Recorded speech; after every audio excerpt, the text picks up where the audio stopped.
Good evening from PLUGHITZ Studios in Largo, Florida. I'm Scott. I'm Avram. And we are here with episode 531 of F5 Live, refreshing technology for Sunday, July 7th, 2019. This show is a proud part of the Tech Podcast Network. If it's tech, it's here. This week, Samsung might have misled customers, Amazon might be liable for others' products, and MoviePass might be just about done.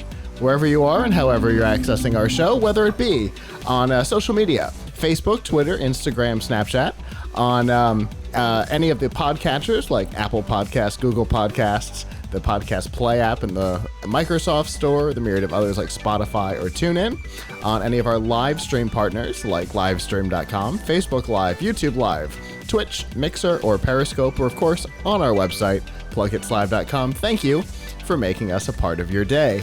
There are two ways you can do that. The first is normally on Sunday nights at about 9 p.m. Eastern. You can go to f5live.tv/join us, and there you can chat with us in the studio during the show. Give us your feedback on the topics as we discuss them. If you can't join us live, that is okay. You can also go to plughitzlive.com/subscribe. You can see all of our shows there and all of the many ways that you can follow our content. I think that is the spiel for tonight. Avram, how are you doing? I'm doing all right. You know, getting by. Well, I think that's about all we can ask for, isn't it? Yeah. We should let our viewers know that tonight is a little different than normal. We have actually done some big upgrades here in the studio. We have eliminated 2 full computers out of the setup. In fact, I have a photo of the pile of equipment that was replaced by adding in just one new piece off to my right. I am so excited. It is making my life way easier. I cannot wait to see how editing goes later tonight. It is, I guess, I'll call it out. It is the Rodecaster Pro from Rode Microphones. It is the coolest mixer I've ever used for small production stuff. It's great. I'm very happy. All of the music that you'll hear tonight comes out of there's a soundboard built into it, so my old soundboard's been retired. The mixer, which Avram will find fun, the mixer was the last piece of equipment remaining from a previous host of the show. It was the last piece, so we are officially 100% done with that period in our history, which makes me very happy. And we're not using the technology that's powering the screen behind me if you're watching live, or the split screen if you're watching later, is actually not running through 2 computers anymore. It is running through the live system, so very exciting. Very happy about that, but it does mean that there might be some weirdnesses tonight, and I apologize if I hit the wrong button or something like that. It is what it is, just learning this equipment tonight, so... So anyway, I figured I'd put that warning up top for anybody who's watching live or listening later. There might be some oddities, like Avram might blink occasionally. It seems to happen in the studio, but not in the recording, so I don't know what that's about. But Avram might blink occasionally. Little weirdnesses like that. We're working it out. We'll figure it out eventually. So that's been my week, has been learning this new piece of equipment. What's your week been about this week, Avram? Oh, helping my folks prepare for 7nm Sunday, which is today. Although the real work was done by our heroes who did the testing and writing, Paul Alcorn, Chris Angelini, and Thomas Soderstrom, who did reviews of all the new AMD stuff that's now on Tom's Hardware. And, more experimenting with the Raspberry Pi 4, trying to get it to do cool things with some limited success. Are you still working through the incompatibilities on the operating system?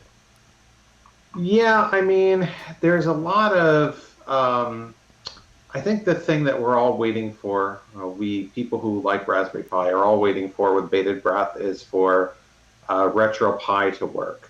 Which is Retropie is the software that most people. I mean, there's a couple alternatives, but I don't know if they're compatible. It's a software that most people use to play retro arcade games, retro video games on the Raspberry Pi, which is an extremely popular use case. And there's a lot of kits out there that support it.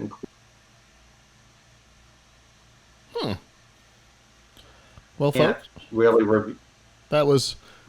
I guess that was the equivalent of your nightly Skype pickup. Is you just went black for a second. So regular use case. That's where we. Oh, sorry. That's where it cut out. A very frequent use case of Raspberry Pis is retro arcade machines. There are a lot of kits out there that are sold that are just made so you can put it into an arcade machine. Right. And the Pimeroni company, which is a company that makes Raspberry Pi accessories, actually sent me their Picade, which is like an arcade machine, like about a desktop height one. And this is the new one that's just for the Pi 4. Okay. And I can't test it yet because I can't run Retropie on the Pi 4. So, I mean, I could test putting it together, but not actually using it, I guess. So, I've been like rudely like on the forums for Retropie, which is a project that many people depend on, but is actually a volunteer project that has some nice folks working on it. And I know they're working diligently to make it compatible with the new system, but, so that's something I check like multiple times a day, and I watch like the developers get upset because people are on the forum saying like, oh, I'm trying to figure out how to make this run by editing this config file, and the developers are mad, and they're like, don't do it, just wait, so I don't know what to say, but as a journalist, I'm just kind of sitting there hitting F5. I'm F5 living it on the Retropie forum so that I can find out when it comes out, so I can break the news or put up the news. So, that's all part of the really hard job of testing cool stuff. But especially when you're dealing with the bleeding edge stuff. This came out faster than it was kind of supposed to, and it threw everybody off. Yeah. Well, so my goal is to try and, write about stuff before everybody else does. So that's the goal. Sometimes you can beat people to it, and sometimes you can't. So that's where we're at. And today we didn't beat anybody to it because it was a standard embargo for everybody, but we have a ton of coverage of the new AMD stuff, which we'll talk about later. Very cool. Well, I will say that the Piltch Point episode from last week about the Raspberry Pi 4 spiked in viewership for the first 48 hours. It was our top viewed episode, a video for that 48-hour time period, starting about 8 hours in. So with only 8 hours of viewing, it was the number one video on YouTube. And it stayed that way for people a full love the 48. Raspberry Pi. Yeah, for sure. People love the Raspberry Pi, as they should. Indeed. I won't talk about it in depth today, but everyone should buy one, and that's my pitch. Well, I can't wait to get my hands on one of them. Yeah. I'm gonna do the higher end one for sure. Yeah, which is hard to get right now. Right. Micro Center, for example, only has the 1 and 2 gigabytes. So. Yeah, that's the reason why I've held off, as I haven't been able to get my hands on one yet. But as soon as I can, I will. Well, let's get down to some news from the week.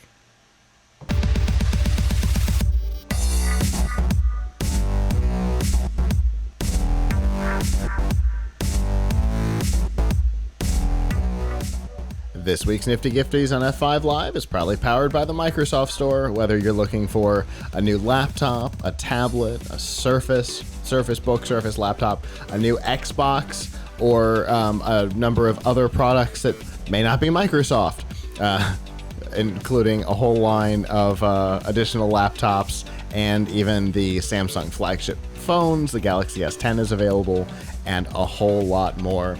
You can find all of the products that are available by going to f5live.tv/Microsoft. And remember, students and military get a 10% discount.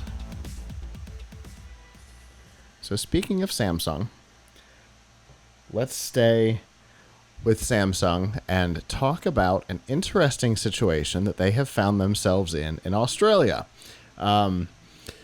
When the Galaxy S7 came out, it was the first time that Samsung had rated their flagship for IP68, which means that it is submergible in water for up to 30 minutes for up to 1.5 meters. Fresh water, an important part. Must be fresh water. It does not count salt water. It does not count chlorinated water. None of that, just fresh water. So essentially, if you were to accidentally drop it into the sink while you're doing dishes, chances are the phone won't be ruined. That's really what it's about, is in your daily life, you know, the places where you are, where there's a little bit of water, if it gets wet, the device is supposed to withstand it. However, the advertising over the last couple of years has featured people swimming at the beach, in pools, and a number of other scenarios that the Australian government believes sets consumers up for a false expectation on what water resistance means on their devices. And they have sued the company for false advertising, obviously in Australia, because it's the only jurisdiction they have to do that. But it's definitely an interesting claim. I personally don't remember seeing any commercials like that, but that doesn't mean that they didn't exist outside of the US. Or, you know, I don't watch a tremendous amount of TV with commercials. Most of my TV watching is done on Hulu with no ads. So, you know, I don't see a whole lot of television ads as it is. So I may have just missed them myself. But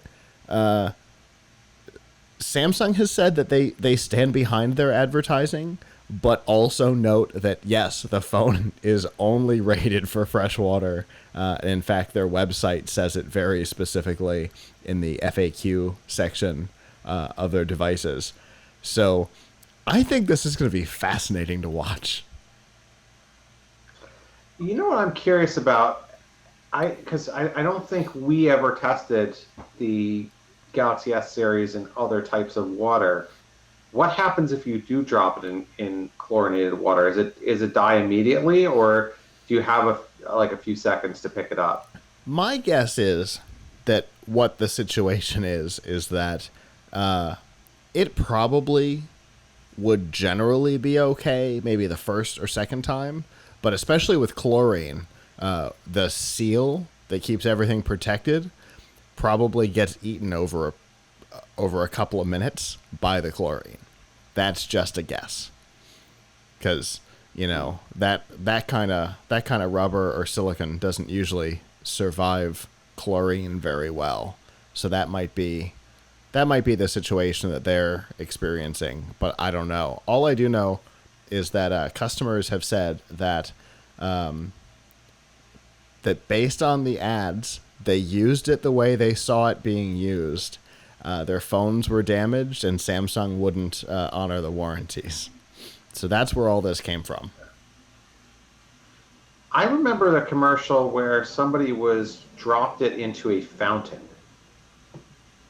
and that would be fresh water. Mm-hmm. So it was very slick of them to do that. I didn't realize at the time that was what they were trying to portray, because I didn't think that was a extremely common problem, dropping your phone into a fountain. I mean, if you're the Friends cast, maybe, but outside of that, it seems unlikely.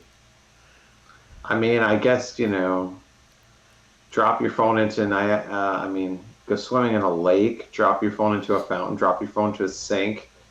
Not sure I would really want to ever touch it again, but drop your phone into the toilet. I saw that coming. Although considering you've got 30 minutes, you could drop into the toilet, then run it under warm water in the sink, True. Clean it. So there's that. And likely dish soap would be fine on it. Yeah.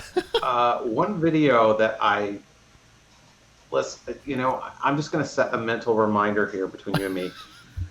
One thing that I discussed with my team at Tom's Hardware a year ago, and we have to do it, is do a video about how to clean your motherboard in the sink. Apparently, if you cover certain parts of it, you can clean circuit boards with water. That you can take it in the and people have done it. So I've got to try and find out exactly what the details are, but we've been meaning to do a video about actually like how one could, clean a motherboard like that. Now, why you would want to is another story. Absolutely. But, it seems like keeping the wafer board from expanding would be your number one challenge. The outer rim of it getting wet would expand the wafer. Yeah, I mean, I think I assume that. Yeah, we'd have to try. The other thing that would be interesting would be, since we're on the topic, raspberry. What happens if you drop your Raspberry Pi in the water? It probably totally destroyed. Oh, well, certainly. It depends on what case you've got it in. But for $35, we could definitely spend money to find out. But I'm going to guess that it's probably not good for you. Probably not. So it is impressive though that when you think about the beginning of phones, and now you have phones that are water resistant, which is nice, but not to the point that people think that they are. Right. And that's the thing. It's all about what people think, right? Like there was a survey this week that said that a third of U.S. residents believe that they are running on 5G today, which is frightening because obviously there's like 8 devices in the country that are running on 5G, and you guys probably have one of them. You know what I mean? It's just there's so few out there, but perception is always concerning. We remember a couple of years ago the iPhone hoax that said that the iPhone was waterproof when it wasn't even water resistant yet, and that you could charge it by putting it in the microwave. People believe crazy things when they hear them. Yeah, well, good. Good for the government of Australia for trying to hold Samsung accountable. I haven't seen the commercials that imply otherwise. As you said, maybe they didn't air in the U.S. Also, that was the S7 that they're going back to, so who knows what commercials they've shown for the S8, 9, and 10. Well, they're actually citing all of the devices from the 7 forward. Okay. But they're stopping at 7 because the 6 was rated differently, and the 6 also had the active. That was when the water resistance was on the active series. So they're not going back that far because I've never seen an ad for the active series devices. So it would be pretty hard to advertise that, I think. But this will definitely be interesting to watch. Samsung is standing behind their advertising, and the Australian government is very much not. So that'll be a fight that will be interesting to watch. Samsung absolutely plans to fight this in court, and I guess that would make sense considering their reputation is a little dinged right now with the Fold and all of the things that have gone on with the corporation itself, executives going to prison and all the weirdness that happened in their corporate offices. Their reputation is a little dinged right now. So I can't imagine that it would be good for them to have this stand. So I think even if they don't agree with it, I think they have to fight it personally. So it'll be interesting to watch.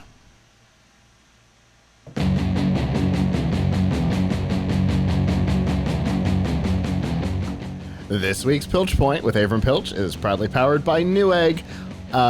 Whether you're building a new PC or upgrading an existing one, NewEgg has all of the parts and pieces that you need to get you going. Whether you're looking for a motherboard and processor, you're looking for power supply, or a new SSD, NewEgg has it all, and they have daily deals like laptops and hard drives and RAM. And to find all of the deals and all of the products that are available, you can go to piltchpoint.live/NewEgg. So, what have you got for us this week, Avram? Wow. So today is 7 nanometer Sunday. Although if you're watching this afterward, today was 7 nanometer Sunday. And I call it that because AMD launched its new line of Ryzen 3000 series CPUs, which are 7 nanometer. Its new Radeon 5700 and 5700 XT 7 nanometer graphics cards, and the X570 chipset, which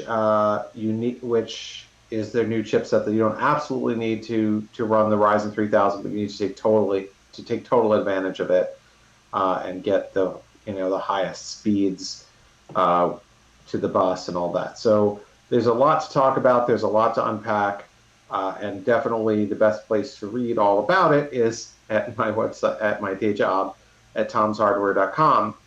All of that being said, let's break it down for you a little bit. So AMD is way ahead of Intel in mass releasing 7 nanometer products. Now, Intel has sort of touched on 10 nanometers, and Intel's 10 nanometer process is somewhat similar to the 7 nanometers of AMD, but we still haven't even actually seen the 10 nanometer laptops come out, except for a few really low-cost ones that were sold only in China last year. So Intel's had an ongoing drama about their inability to get chips with a smaller die size than the 14 nanometer process they've been using for like 6 years or so. So AMD's new processors have a ton of cores. The Ryzen, the top of the line one for now, although there's going to be, I think, another one coming out in September I think there may be another one coming in the near future that's even more, that we've heard may be coming soon.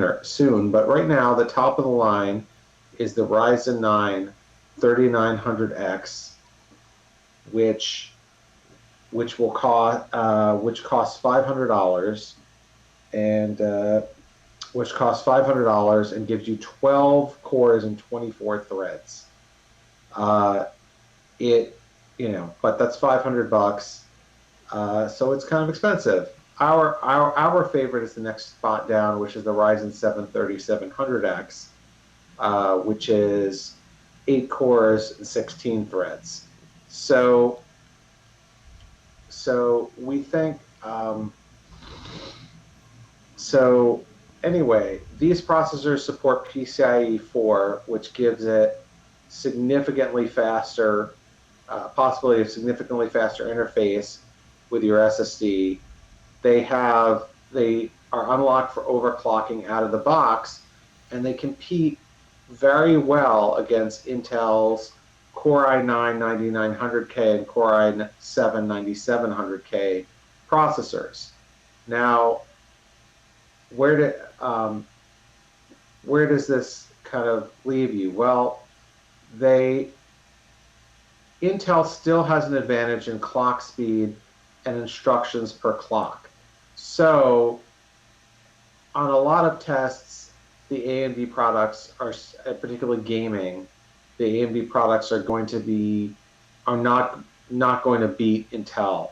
But in terms of you're getting more cores, and depending on what you're doing, perhaps productivity things, multitasking, things like that, you may see faster, you may see better results, especially for the money when you talk about the Ryzen 7 3700X.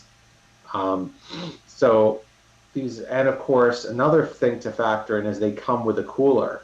So when you buy the Intel high-end processors, they don't come with a good cooler. AMD's comes with a really great Wraith cooler that is RGB and works really well.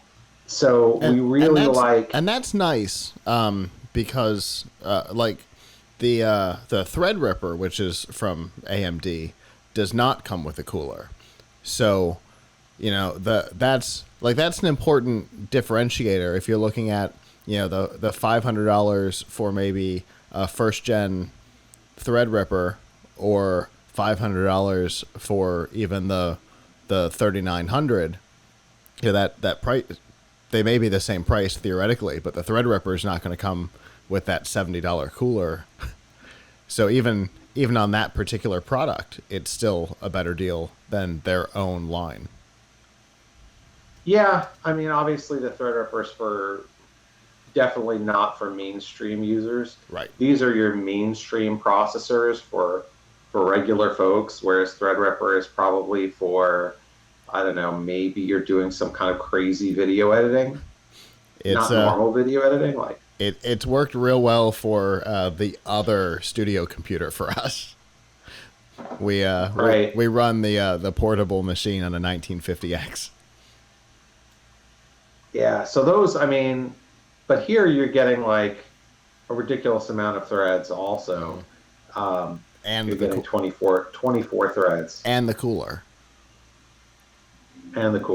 So, and with Intel's chips, the 9900K, 9700K, you're not getting the cooler. And you got to figure you're going to at least spend, I don't know, $40-50 maybe on a good cooler. Mm-hmm. So, it adds the cost. Then moving along, their graphics cards, the Radeon RX 5700 XT and RX 5700, compete very well and actually get higher frame rates than NVIDIA's GeForce RTX 2060 and 2060 Super. The 2060 Super having just come out in the last week also. You get 9.9% higher frame rates on the 5700 XT versus the 2060 Super, and 11% higher frame rates on the 5700 versus the RTX 2060. So, you're talking about, especially with the RX 5700, you're talking about, a really good $350 card. Now, it's not going to do ray tracing, but it is going to give you really good 2K gaming and sounds like pretty decent 4K gaming. So, unfortunately, there are not a ton of ray tracing titles anyway right now. So, so I think a lot of people are going to gravitate to these cards that compete really well with NVIDIA's kind of mid-range 2060 series. Finally, there's a slew of new motherboards out that use the X570 chipset. We reviewed the X570 Tai Chi from ASRock, but that's just one of many, many, many that are coming from ASRock, ASUS, Gigabyte, all the major motherboard vendors. MSI are going to be there with X570 boards.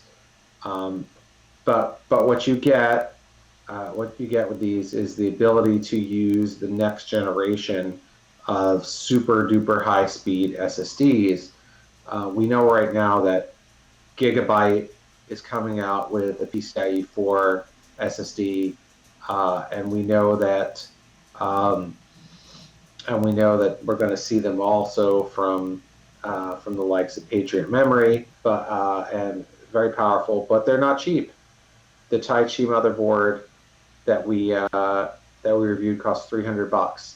So keep in mind that if you want to get the full power, all the features with your new Ryzen chip, you've got to get a fairly pricey motherboard. Now you can still buy a last gen motherboard, the X470 motherboard. They're still making them, and those will work with the new chips.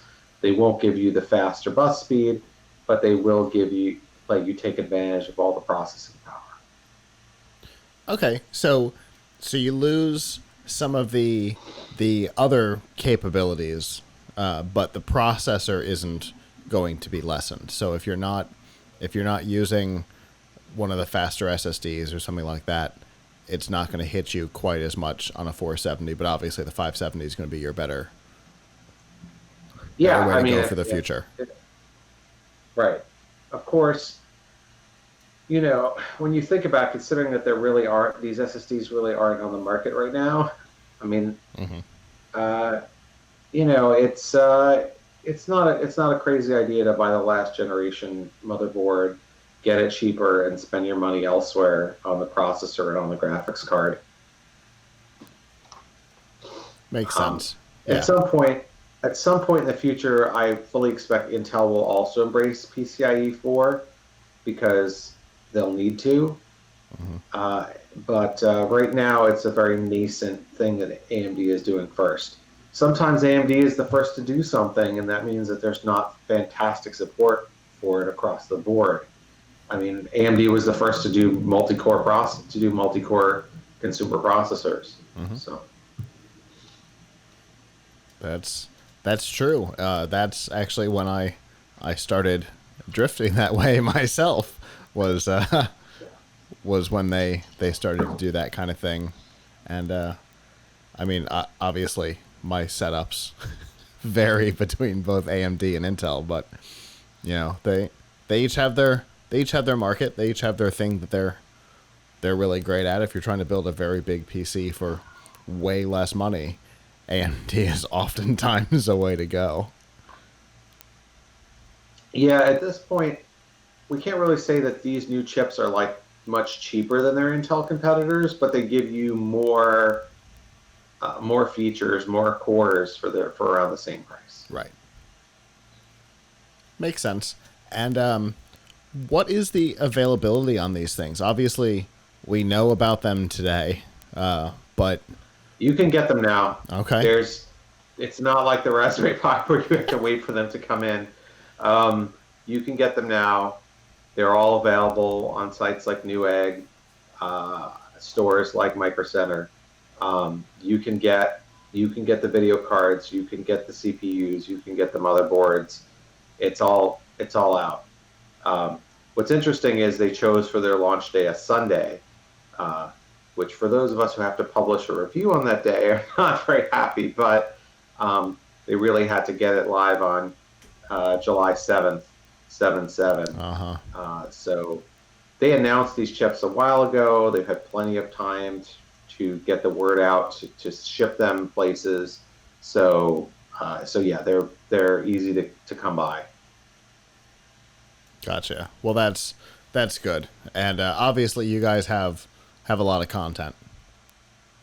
Yes, tons more than I could describe in any reasonable period of time. We have like 15 pages of benchmarks on these products. So come to our homepage, tomshardware.com. You will see exactly how the top two CPUs, the 3900 and 3700X, 3900X and 3700X, compare to themselves and to their Intel competitors. You will see how the new Radeon cards compare to their competitors and predecessors, and you will see how one of the many new X570 motherboards does.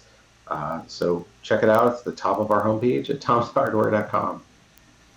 Very cool. Well, as always, Avram, I appreciate you bringing the topics that obviously are way too technical for our team to dive into. Testing a processor is way different than testing LED bulbs and things like that. So. Yes, but the LED bulbs look so much prettier. Fair enough.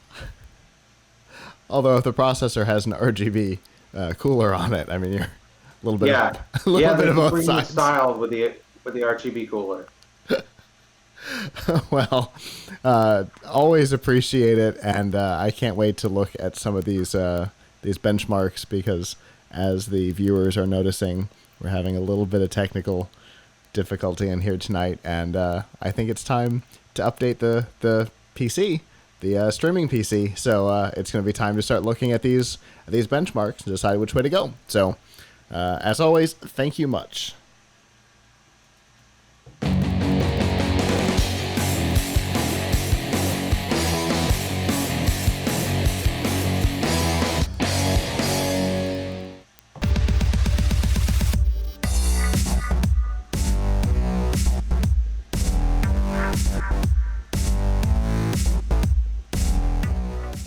This week's Extra Life on F5 Live is proudly powered by Razer. All the accessories you need to up your game on both PC and on console.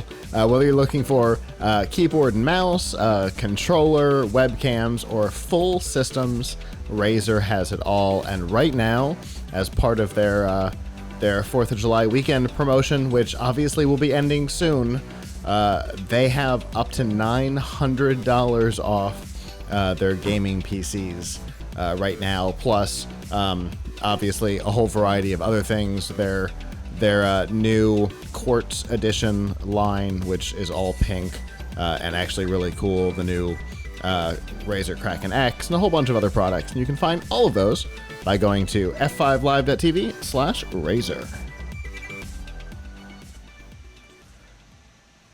So we have talked a number of times over the years about some of the dangers of crowdfunding, and it seems like the dangers are constantly growing and getting more interesting, and that I think that's just the nature of the idea of crowdfunding. Sometimes products don't happen. We had to pull an interview from CES down this year because it turned out that the company hadn't fulfilled their Kickstarter campaign. I'm like, nope, not keeping that up. So, there's things like that out in the wild, and it sucks, but I think most people know what they're doing when they get into a crowdfunding, but sometimes things go extra strange. And that's the case with a video game that the campaign actually ran in 2016, I think. It's been 3 years since the campaign ran. The game is for Shenmue 3, which was a very hyped sequel to a franchise that looked like it was probably over because they didn't have the backing that they had in the past. And so they ran their campaign, and they promised that on day one, for their backers, they would get a Steam key. Seems pretty reasonable. It's a PC game. How are you going to distribute it? In 2016, how are you going to distribute it? Steam. They were really the only game in town. Since then, though, as we've discussed over the last year or so, both Epic Games and Discord have brought game stores to the PC, and both have done it in different ways. Discord has gone for the indie games, whereas Epic has gone for exclusives. And that's where this story gets interesting. Epic signed a deal with the publisher to make it a 1-year Epic Games Store exclusive, which means that the promise of a Steam key on launch day, not possible. In fact, not possible for a full year. And so, if you backed the project with the expectation of a Steam key, and you are not interested in participating in the Epic ecosystem, you can ask for a refund, which interestingly will be paid by Epic. which I'm fascinated by.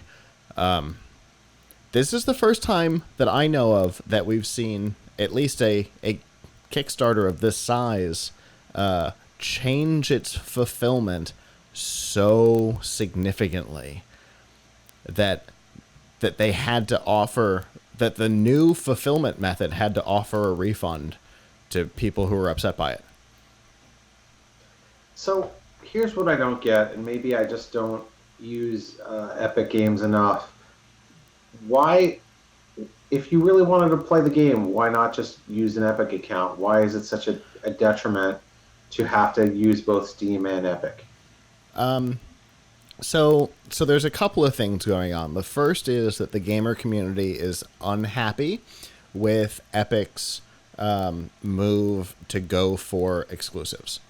And so there's been some backlash by the community not to support Epic in any way because of this, because a number of high-profile games have gone Epic exclusive.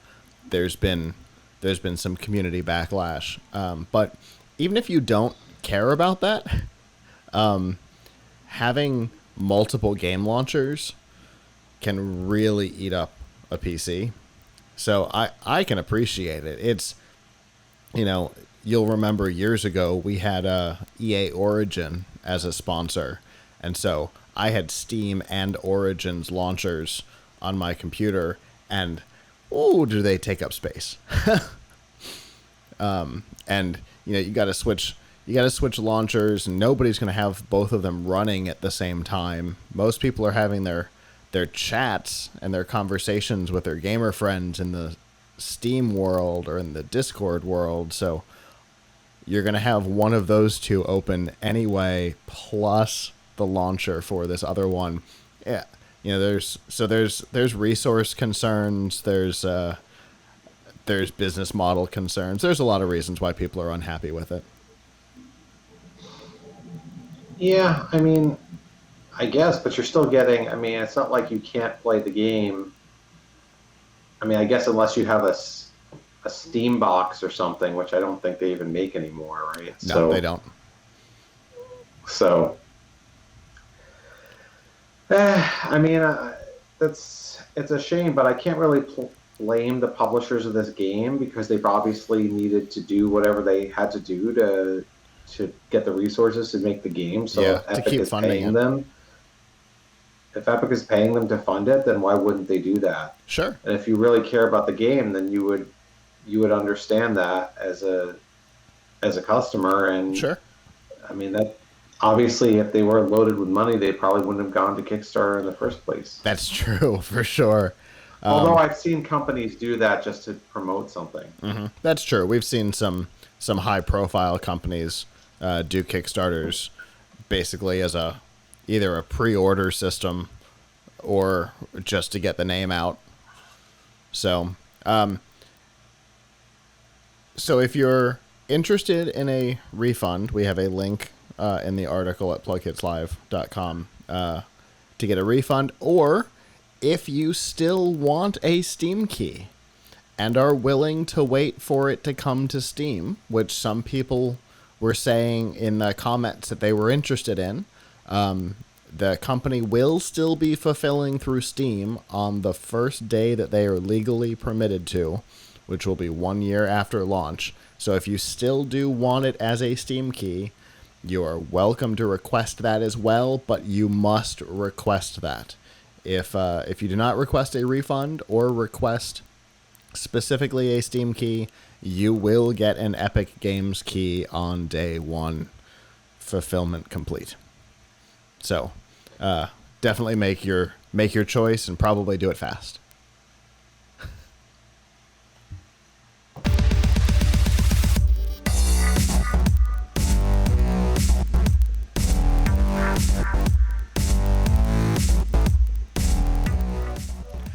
This week's news from the tubes and F5 Live is proudly powered by RiffTrax. Make fun of movies or let these guys do it for you, because that's what they do.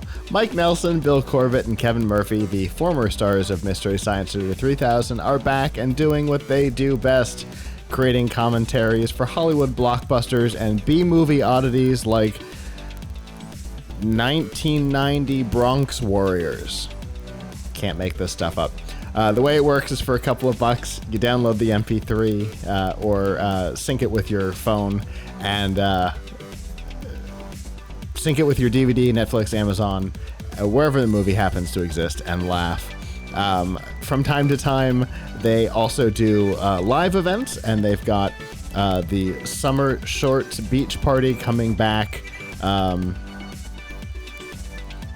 don't know when it is. I think it's in August. And there appears to actually be...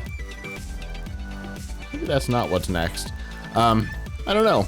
I might be confused here. There's a lot going on, because for the 4th of July, they're running some deals. Yeah, the next one is the Giant Spider Invasion. But there is a deal right now where you can get $2 off the Summer Shorts Beach Party from last year's RiffTrax Live. That's what's going on. August 15th at 7 p.m., the Giant Spider Invasion. If you want to find out the theaters that the movie's going to be available in and make your purchases and find all of the other films, you can go to f5live.tv/RiffTrax, O with an X. All right. Did you know... Say what? Oh, I was just going to say, did you know 1990 Bronx Warriors did not come out in 1990? Even better. 1982. Wonderful. The best. I love the movies that they choose. They always choose, just like they did for MST3K, they always choose the weirdest stuff, either super high profile or bizarre, like that one. Birdemic is still my favorite, which, by the way, there was a sequel to, and I plan to watch the RiffTrax of the sequel.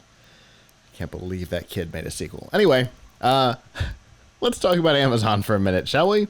Obviously, when Amazon got started, they were a very focused online retailer. They sold books, and there are some pretty wonderful photos of the CEO in his garage at a computer, surrounded by boxes of books, to demonstrate just how direct all of it was. Today, things have changed, and about half of all products that are sold through Amazon are actually sold through third parties in the marketplace. They're sold and delivered without Amazon being involved, similar to a flea market, where Amazon doesn't necessarily know the products, doesn't necessarily know the sellers. They just give a virtual storefront for sellers to sell their stuff. Avram did a while back a list of some of his favorite bizarre Amazon brand names, many of which are in that boat, where they are sold and delivered not by Amazon but by somebody else, and so that has caused a problem. And a lawsuit in Philadelphia has highlighted that problem. What happened was, in 2016, somebody purchased a retractable leash for their dog on Amazon from a seller called Furry Gang. It was sold and delivered by Furry Gang, so Amazon was merely a storefront for it. The leash broke. The cord flipped back, caught the customer in the eye. She is blind in that eye. And when she tried to contact Furry Gang to deal with the defect and the obvious physical issues that have come from it, they were nowhere to be found. And in fact, Amazon couldn't find them either. And so she sued Amazon over the defect. And Amazon said, not our product, not our sale. We weren't. That's not us. And every court so far has agreed until this week, where a federal appeals court in Philadelphia said, nope, definitely your problem, because you allow sellers to be essentially anonymous and not, sell under a name that's not necessarily a legal entity. Nope, definitely your problem if they disappear. So that's interesting. You know, I really wish that Amazon would make it a little bit clearer whom you're buying from, because it's often very hard to tell Yeah. whether something is actually being shipped and sold by Amazon or not. Yeah. Because even things like you might think, oh, Prime shipping, but then I think you can get Prime shipping and it's not from Amazon. Correct. So it's not being shipped from an Amazon warehouse. Yep. So yeah, there's a lot of third-party sellers who are involved in the Prime system. So it's really hard to tell because, let's be honest, they don't want you to think about it. Yep. They want you to think that everything you buy from Amazon, you shouldn't care. Like, it shouldn't matter whether... Single seamless experience. Right. You shouldn't care. So if that's the case, then they have to take responsibility for what's being sold there. Now, if they want to be eBay and make it really clear that they are just providing an interface, a storefront for these folks, then they need to. Then I think they need to be clearer. Now, in all fairness to Amazon, it's worked pretty well for the stuff that I bought, but there are times when I see things on there and I'm really, really don't trust it. Like, you see that there's like, oh, here's this computer. It's a little, it's not largely, you don't see it for sale anywhere else anymore. And there's 3 in stock from a third-party seller. Is it going to come? Is it going to be what I ordered? Right. So I think they need to be more upfront about that. Granted, I know why they don't want to, because they want you to think it's seamless. Right. But here's another situation where it wasn't seamless. Yeah. And if they required the seller to be upfront about who they were, right? That they are a third-party seller, that they are a corporation or an individual, the name that displayed as the seller was a legal entity, all of those things, that might change things, right? Because if you have a legal entity name, you can go find the corporation and go after the corporation. But if there's no legal entity behind it, it's just Furry Gang is just some kid in his parents' basement. You have absolutely no idea who they are, which is really where this comes back. And I have a feeling that this could cause problems also for eBay and Etsy, where the same thing is the case. All communication with them happens through the site. There's no external easy communication. I mean, some of the sellers will send you an email outside. That's a different situation. But there's no direct communication with them. It all happens through Amazon, through eBay, through Etsy, and the names aren't necessarily connected to a legal entity. So I think all 3 of them could see some challenges here. But I think it's an important move. I think that we need to be able to know who it is we're buying from if we're not buying directly from Amazon, and be able to contact them and be able to, if they disappear, because this seller went away almost immediately after this happened, probably because their product was a disaster. And so, they disappear, and now this person has no legal recourse for something that blinded her. No, there's no way that doesn't become Amazon's problem. I had an issue a couple of years ago with Jet.com. Jet.com is another site that uses third-party sellers, and it's and I was looking to get a portable air conditioner, and Jet.com had it for like $100 less than everybody else. So I said, okay, I hear jet.com is pretty good. I'm going to order from them. A few days later, I get something in the mail, find it on my porch, actually. No one came to sign for anything. The box is like half open or whatever, and it's a swamp dehumidifier. It is not the model that I ordered at all, right? Mm-hmm. And this is a heavy, heavy object. I had to go through a lot of rigmarole to have it taken back, and it was from a third-party seller on Jet.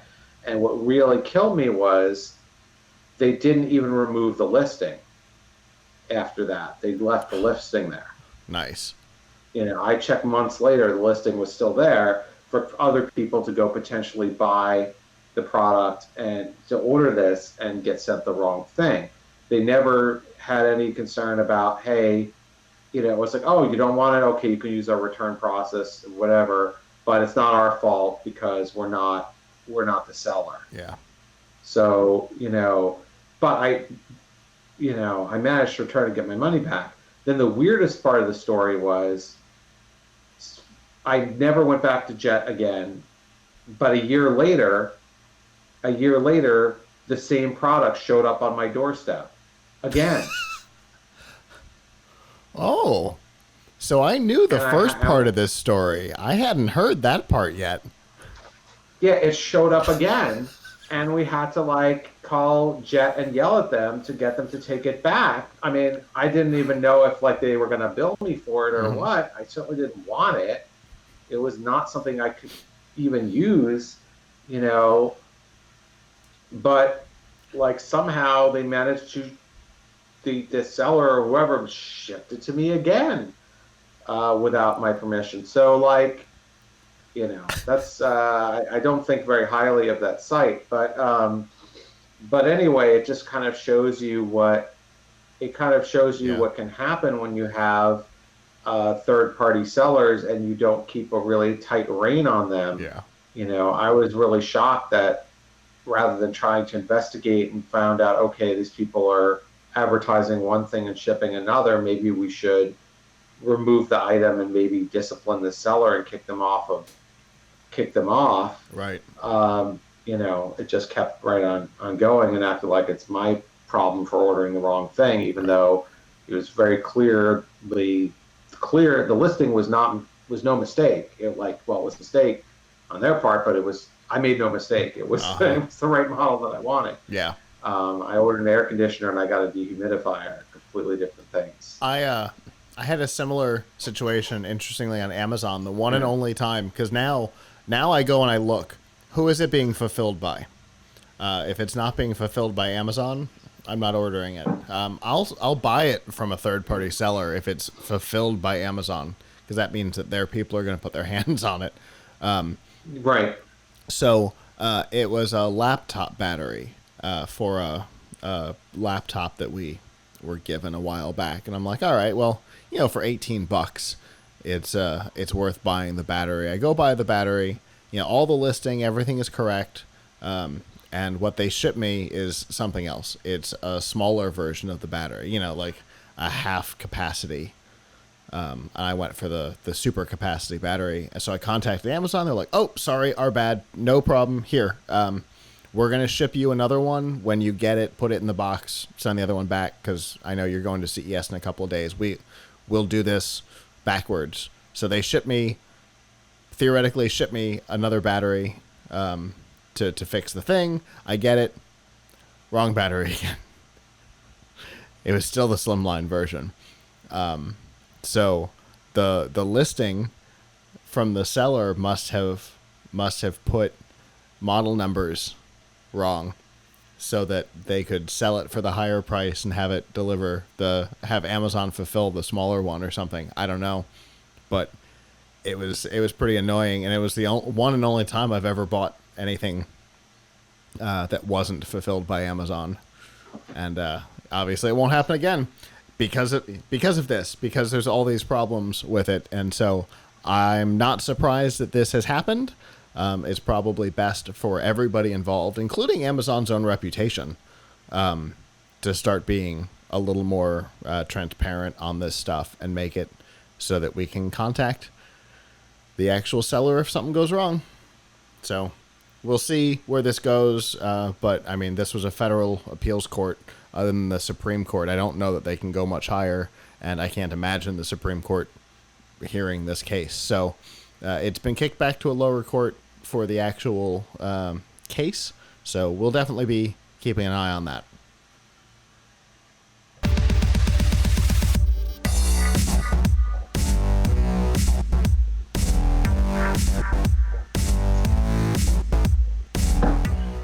Speaking of Amazon, this week's DRM not included on F5 Live is proudly powered by Prime.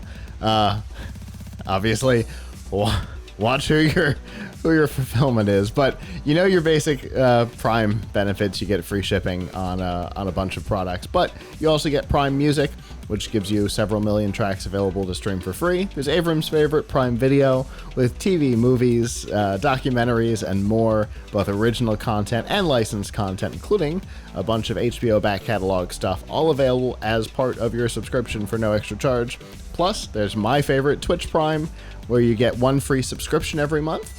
You can subscribe and help support your favorite content creators. You can subscribe to PLUGHITZ Live or anybody else for free, and you get free games every month. They switch out, and you get them. They're yours. You get to keep them and play them, and it's wonderful.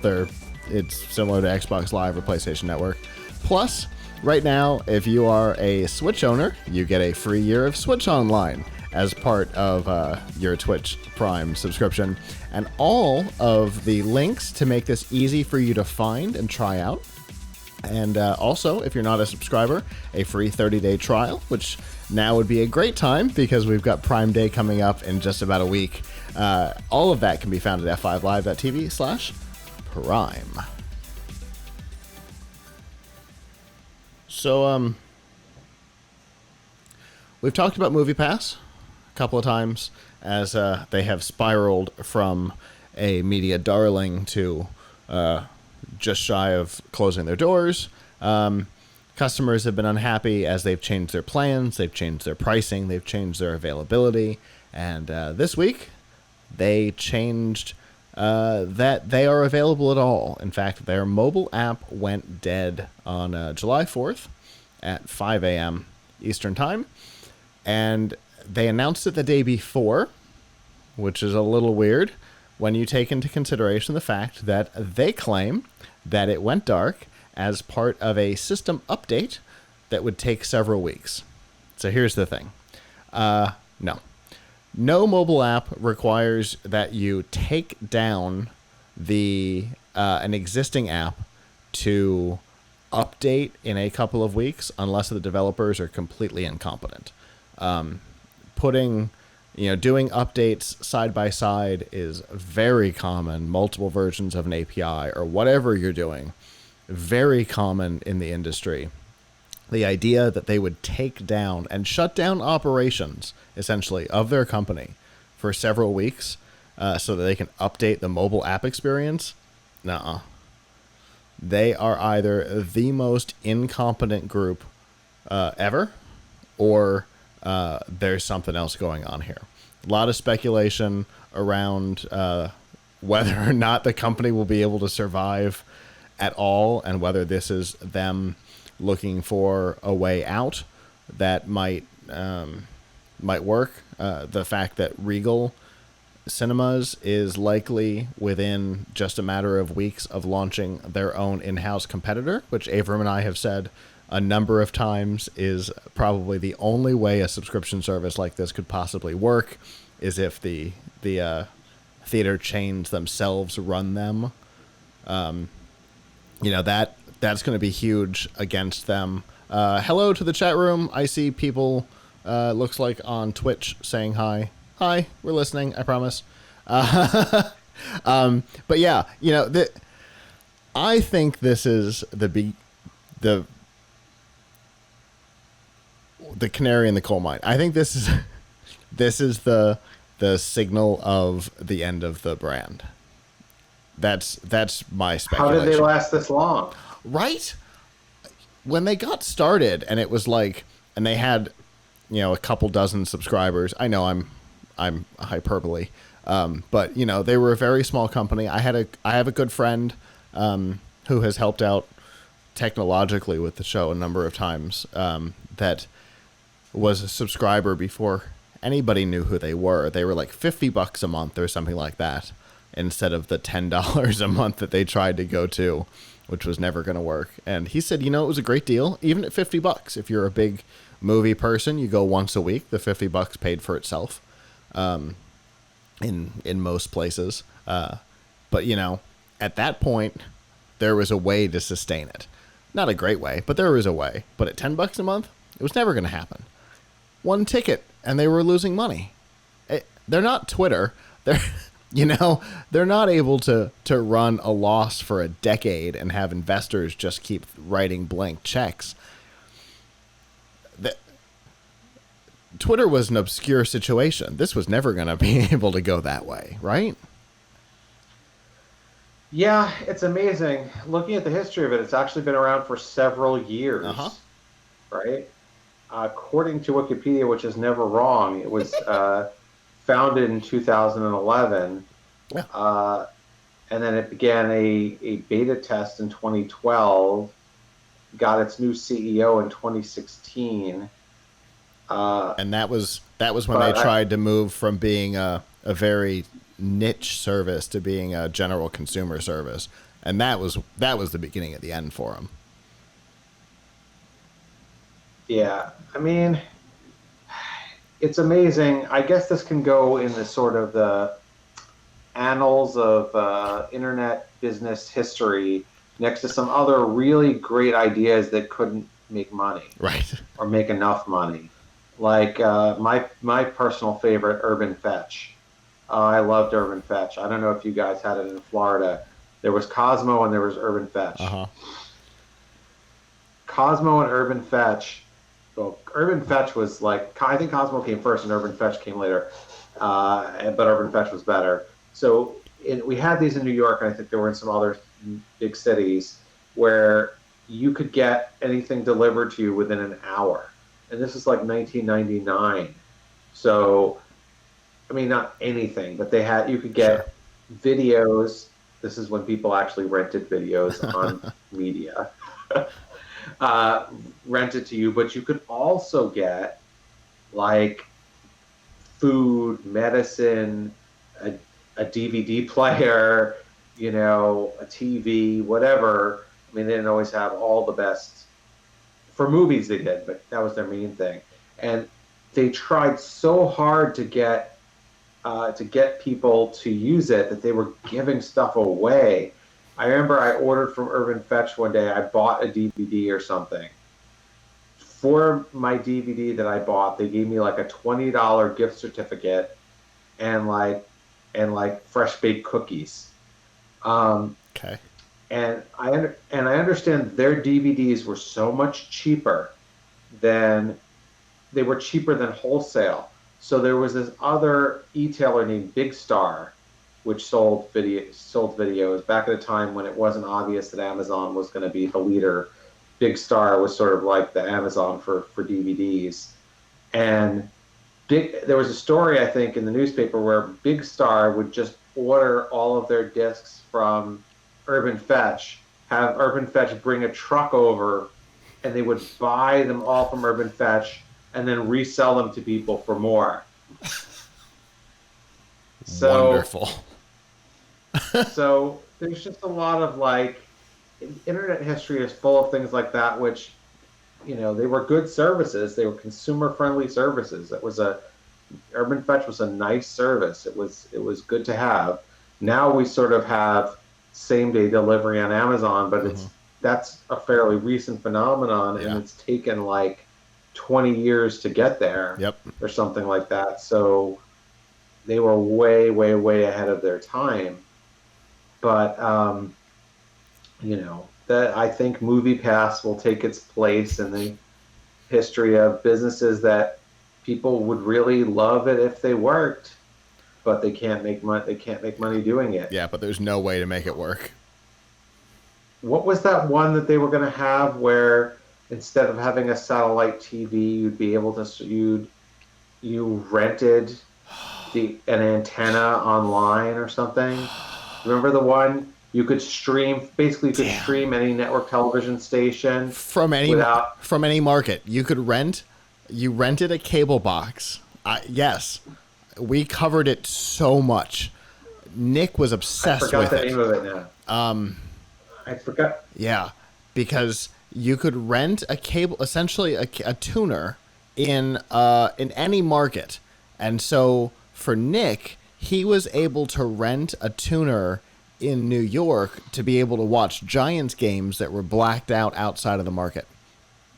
And so it was a huge deal for him. So we covered it a lot. Zendiva. Nope, that was the DVD version.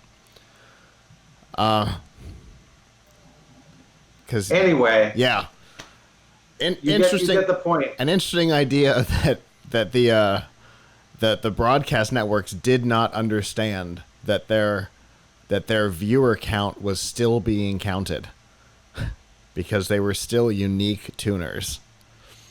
They wanted control of it, and the movie theaters want control of this. Yes. Now, I think the movie theater. I think to the credit of MoviePass. Obviously, the idea has merit, and therefore, a cinema chain is going to try it. Sure, you were going to see Regal launch it. We have pricing that leaked this week on Regal. They're probably going to launch it this year.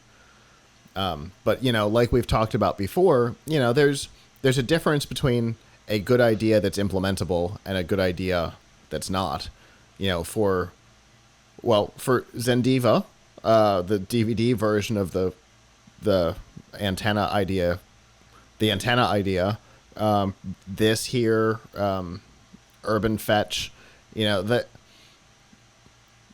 they weren't implementable by that group. But, this idea, through the exact same idea through Regal, because their costs are different. They're not buying the tickets retail. The costs are different. Yeah, it's possible that they can make it work. Amazon made, 2-hour delivery work because most of Prime is going to have that option within 2 years. Netflix, really proved out the stream just about anything anywhere. And the antenna thing, you can now get live TV with Hulu, PlayStation View, Sling TV, a whole bunch of companies right after that lawsuit was complete came out with the ability to watch local networks through streaming, and they're paying licensing, which that antenna company wasn't. So, well, you could think about this: Napster is sort of the parent of iTunes, for sure, the parent of Spotify. Yeah, because Apple wouldn't have gotten into the iTunes game as hard as they did if Napster hadn't proved that people wanted digital music. Yeah, so, I salute MoviePass. They should probably be honest with everybody and just admit that they're going out of business. Uh-huh. But that's, sad to see, but I guess they can feel proud of the accomplishment of bringing the idea into the marketplace. Yep. First one to market is almost never the one to survive there. Ask Palm and BlackBerry how that worked out. Yeah. Just because you're first and just because you have huge market share does not mean that you will survive. So that is our show. Thank you to those of you who joined us live. If you didn't and would like to in the future, you can go to f5live.tv/join us Sunday nights at 9 p.m. Eastern. Chat with us in the studio. Like we've had some chats coming in on Twitch tonight, which we appreciate. Thank you to those of you who have been talking over there. If you are not able to join us, you can always subscribe by going to PLUGHITZlive.com/subscribe. There you will see all of our shows, including F5 Live, The Piltch Point, PLUGHITZ Live Presents, and more. And next week, The show will be on, but it'll be slightly different than normal because we will actually, hopefully, if everything goes right, Erin Hurst from the 3000 Brigade will also be in the studio if I can convince her to do it, because this coming weekend is MetroCon. And so, yes, MetroCon. So many conventions. And Erin is back as a cosplay guest. So the three of us will have a lot of fun next Sunday if I can convince her to be on the show after the weirdness that is MetroCon, unless we have to be there late, in which case we will let everybody know ahead of time that things are going wrong and we will not be able to do the show. So it'll be a little bit of a fly by the seat of our pants next Sunday. So follow us on Facebook. That is where we will make our announcement. And I guess with that, on behalf of the staff that's not here, I'm Scott. I'm Avram. And hopefully we will see you guys back next week. Ciao.